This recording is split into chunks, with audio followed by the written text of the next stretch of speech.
Welcome back to the Missing 411 podcast. I'm David Paulides, and for years now, we've been tracking a disturbing phenomenon across the wild lands of North America. It's a pattern of unexplained vanishings that the mainstream refuses to acknowledge. Cases we've compiled under the umbrella of Missing 411. Tonight, we're drilling down into one of the most persistent and bizarre subgroups of victims, the berry pickers, and specifically those picking a small, unassuming fruit, the huckleberry. Why huckleberries? I've posed this question countless times. We see people picking blackberries, raspberries, but it's the huckleberry patches where the terror seems to settle. It's where people, experienced, capable adults, simply step off the edge of reality. I have to believe there is something about that specific environment, the terrain, or perhaps even the plant itself, that attracts something dark. Let me tell you about a case that perfectly encapsulates this terrifying scenario.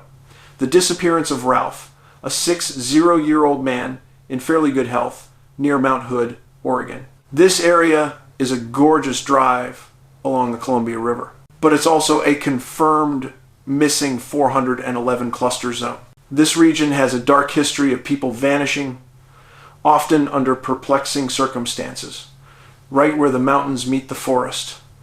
Ralph was with family and friends. It was a couple-hour drive from Portland. They got out, buckets in hand, and Ralph told them, "Hey, let's come back at 1 o'clock, empty out our buckets, and have lunch." 1 o'clock came. The family was there. Ralph was not. Ralph was carrying matches. He had high blood pressure, but he was in decent shape. Within the span of 1 hour, within sight of a logging road, he disappeared. The family quickly realized this was not a simple accident. The Forest Service was notified.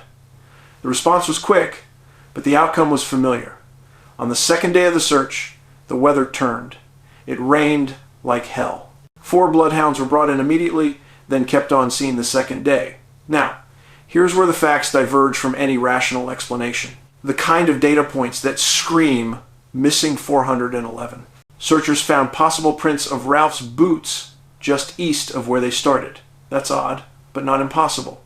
But then, they found a crude rendition of an arrow drawn in the dirt, a strange sign made of twigs and small stones.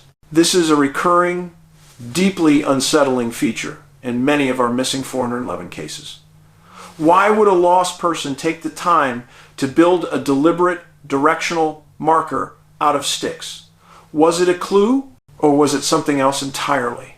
Something placed by an unseen hand? Following the arrows, searchers kept going, only to have another team, 4 miles to the north, find footprints of boots the same size Ralph was wearing.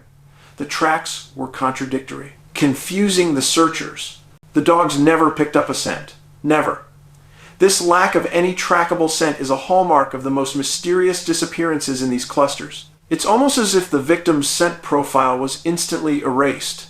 After 8 days, with 500 searchers covering the area, the Forest Service terminated the search. Ralph was never found. This points to something far more sinister than a simple health crisis or an accidental fall. Ralph had water from the rain. He had matches, meaning fire equals life and signal.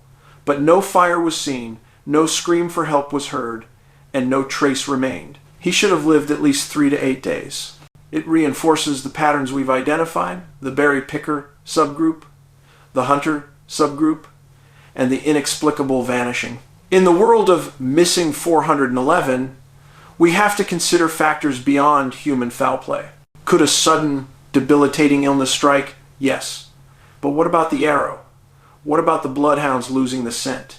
We must look into the unusual factors. The location is right in a nexus of reported paranormal activity.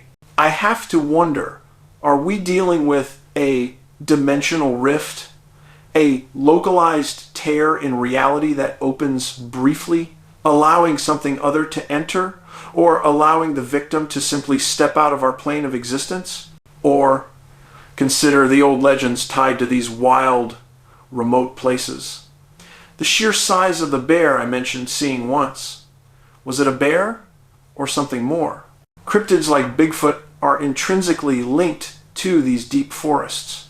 What if Ralph was momentarily separated only to be observed by a non-human intelligence? Maybe even an entity that views our national forests as its own hunting grounds, like those involved in alien abduction theories. The lack of a trail, the failure of the dogs, the perplexing arrow sign. It suggests an intelligence at work that operates outside our understanding of the physical world. It can move a body 4 miles or simply make it dissolve into thin air. We may not have the answers, but we have the patterns, and the patterns demand respect. What can we learn from Ralph's disappearance and the ongoing mystery of the missing 411 cases? Never separate. Stay in line of sight, always. Make noise. Don't be shy about your presence. And carry protection, bear spray, a gun, whatever you are comfortable with.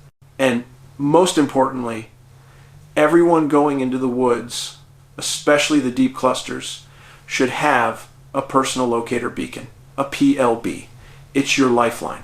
It is the only defense against becoming a data point in the terrifying enigma we call missing 411. Thank you for listening. Be safe out there. The woods are watching.